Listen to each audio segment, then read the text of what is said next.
오늘의 말씀은 여호수아 9장 22절에서 27절입니다.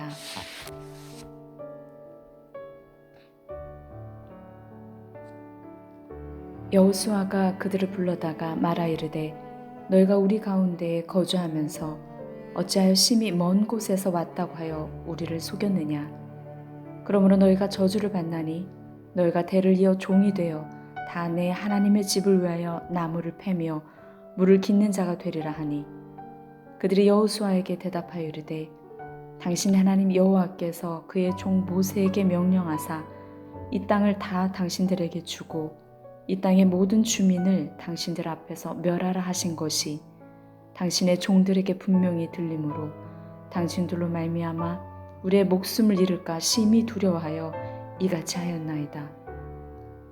보소서, 이제 우리가 당신의 손에 있으니 당신의 의향에 좋고 옳은 대로 우리에게 행하소서한지라.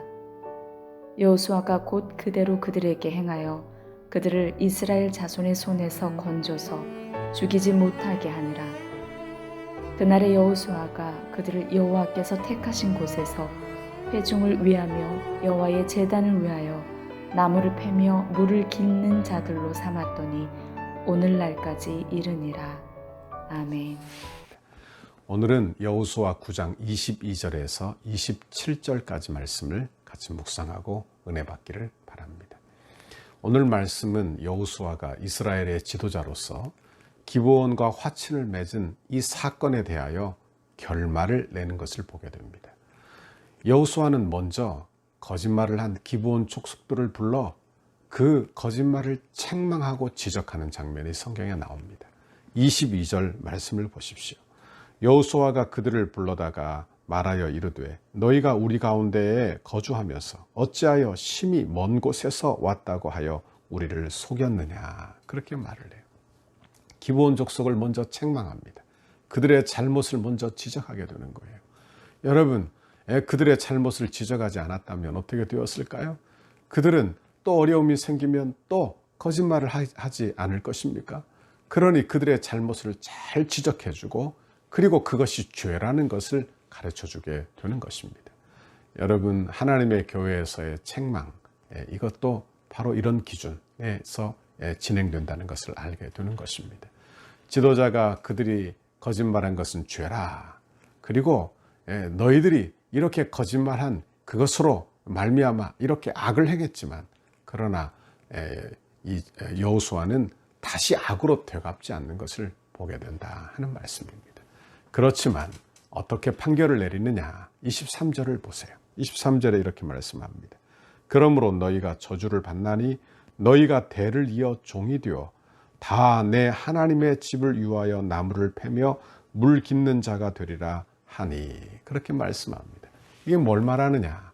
이제 너희와 맺은 그 언약은 이제 거짓이 드러난 이상 이 조약은 절대로 대등한 조약이 될 수 없다는 사실이에요. 여러분, 조약, 나라와 나라 사이의 조약은 대등한 거 아니겠어요? 그런데 대등한 조약이 되지 아니하고 이제 너희가 저주를 받나니. 다시 말하면 이 조약은 이제 여러분 한 단계 강등되는 것입니다. 그 조약, 대등한 조약으로서의 조치가 아니라 이제 저주로서의 조치가 내려지게 된다는 것을 알게 됩니다. 그래서 어떻게 합니까? 하나님의 집, 성전에서 나무를 패며 물 깃는 그런 일들을 하게 한 거예요. 모든 잡다한 일들을 다 하게 한 것입니다. 그들을 영원히 이스라엘 백성들의 종이 되게 했다. 그런 말씀이 나옵니다. 여기서 여호수아가 한 이 조치는 여러 가지 의미가 있는데 여기 중에 우리가 두 가지를 묵상해 보고자 합니다. 먼저 그들의 신분을 어떻게 했어요? 그들의 신분을 전락시켜서 종의 신분으로 낮췄어요. 그래서 그들이 이스라엘 백성들 안에 살지만 이스라엘 안에 영향력이 최소화되도록 했다 하는 말씀이에요. 두 번째는 여러분 그들로 하여금 예배를 드리는 일에 수종하게 했어요. 예배를 드리는 그 일을 돕도록 했어요. 나무를 패고 그리고 물기로 하는 아주 기본적인 일을 하게 했습니다. 그러므로 말미암아 예배하는 것을 또는 하나님에 대하여 배우게 하였다는 것을 알게 되는 것입니다. 기브온 족속들은 가나안 족속이죠. 그들은 우상을 섬기고 하나님 없는 삶을 살던 자가 아닙니까? 그런데 오늘 여호수아가 그들을 성전의 일, 즉 나무로와 물 깃는 일을 통해서 하나님을 배우도록, 그리고 제사에 아주 가까운 사람이 되게 그렇게 하셨다는 거예요. 그러므로 여러분, 이 일은 어찌 보면 여러분 레위인들이 하고 있는 일인데, 이 일을 레위인들을 제치고 그 일을 하게 했다, 그런 말이라기보다는 레위인들 관할 아래 두었다는 것을 알게 되는 것입니다. 여러분, 그들은 이 일을 통하여 하나님을 배우게 되는 것입니다. 그러니 저주스러운 일이지만 그들에게는 어찌 보면 복된 일이 되기도 하는 것입니다. 여러분, 하나님께서 그들을 어떻게 세우시는지를 잘 보십시오. 우리도 다 저주받아 마땅한 죄인들 아닙니까? 그런데 하나님 전에 나와 예배하고, 그리고 하나님 전에 가까이 있고, 그래서 하나님의 은혜를 받아 복받는 사람이 되어가는 거예요. 아마 그들도 그렇게 성전에 가깝고, 그리고 제사 예배에 가까워 그들도 하나님께서 기회를 주시고 은혜를 주시는 게 아닌가, 그렇게 생각을 해보게 되는 것입니다. 나무를 패며 물 깃는 일, 너무나 사소한 일이에요. 그렇죠. 너무나 사소한 일.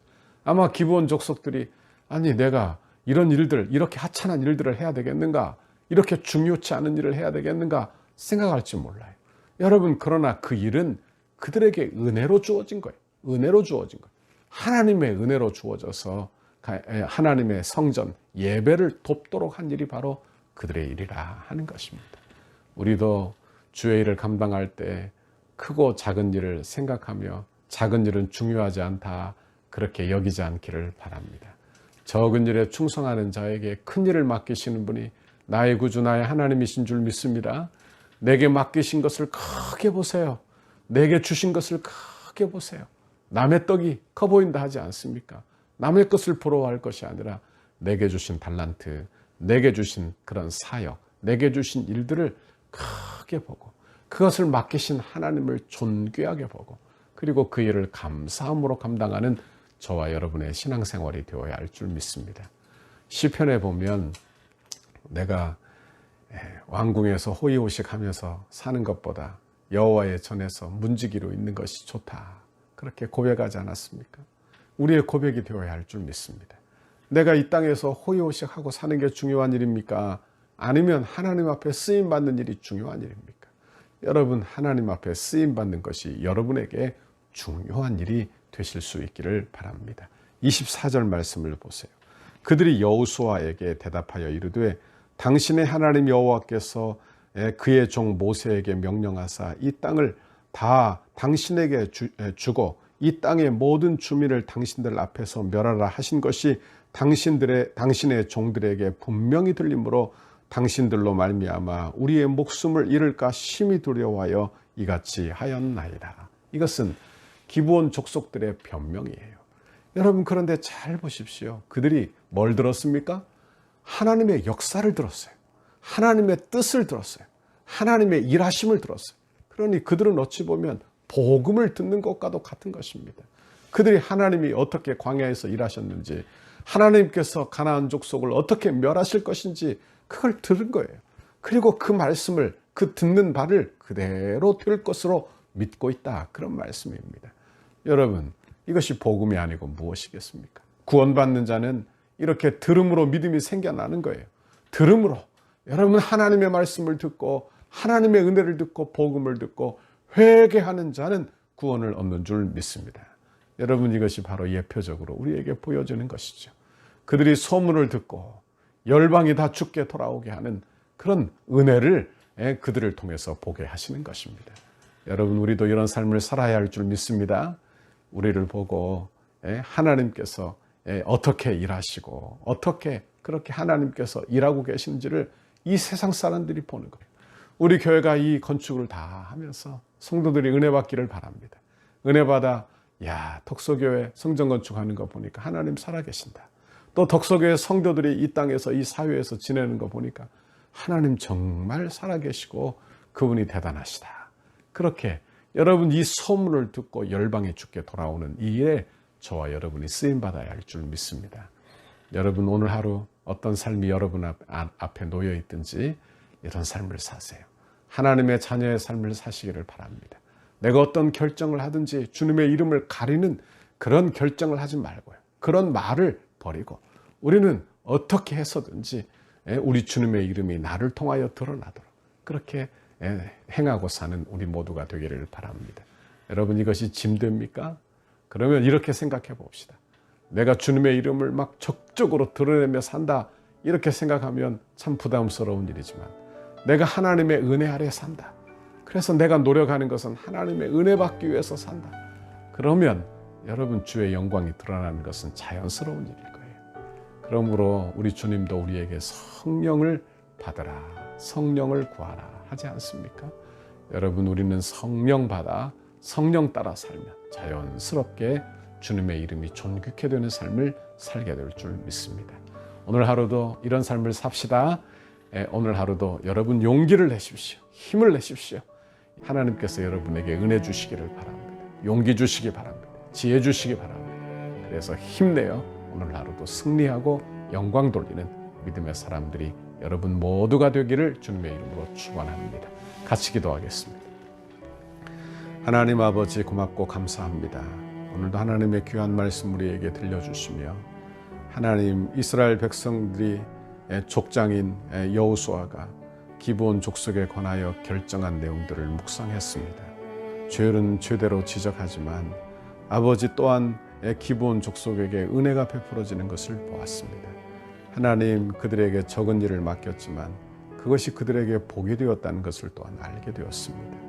하나님, 우리에게 맡겨주신 적은 일이지만 우리도 최선을 다하여 어느 곳에 있든지 주님의 영광을 드러내고 사는 믿음의 사람들이 다 되도록 복에 복을 내려 주옵소서. 예수님 이름으로 기도하옵나이다. 아멘.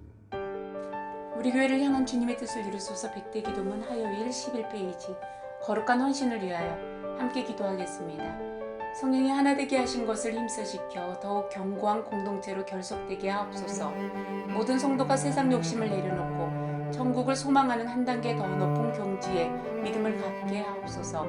주의 거룩한 비전과 소명을 위해 한 번뿐인 인생을 사용하게 하시고 건축이 부담이 아닌 축복임을 깨달아 기대하는 마음으로 새로운 은혜의 땅에서 누리게 될 영광을 소망하게 하옵소서. 모든 성도가 기도의 용사로 강력한 영적 군사로 무장되게 하옵소서. 성도들의 헌신이 다음 세대를 위한 위대한 시학과 영적 자양분이 되게 하시고 기쁨으로 헌신하는 성도들의 삶에 하늘의 신령한 복과 땅의 기름진 복을 주옵소서.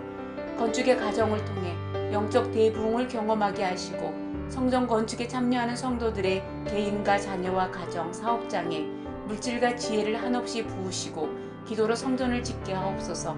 성전 건축의 모든 과정을 통해 온 성도들이 가슴 깊이 교회를 사랑하고 간절한 마음으로 새 일을 기대하며 꿈꾸게 하시고 시대와 민족과 교회 앞에서 하나님이 주신 사명임을 깨달아 영안부에서 장년부까지 온 교회가 한 마음으로 달려가게 하옵소서.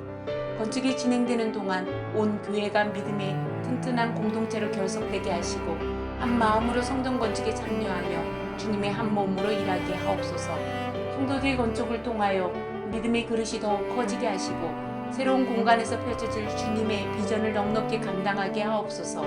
성도들이 기쁨으로 헌신하여 덕소를 살리는 생명의 도화선이 되게 하옵소서. 한 영혼도 소외됨이 없이 믿음 안에서 기적의 역사를 이루는 통로로 쓰임받게 하옵소서. 건축의 내용을 이해하고 모두가 적극 동참하여 건축 홍보자가 되게 하옵소서. 건축을 통하여 선대의 고결한 믿음의 유산을 계승하도록 은혜를 주옵소서. 덕소교의 모든 가정이 믿음의 주여 또 온전하게 하시는 예수를 바라보는 가정이 되게 하시고 부모를 공경하고 부모의 신앙을 자녀들이 배워서 믿음의 명문 가정을 이루게 하옵소서. 예수님의 이름으로 기도합니다. 아멘.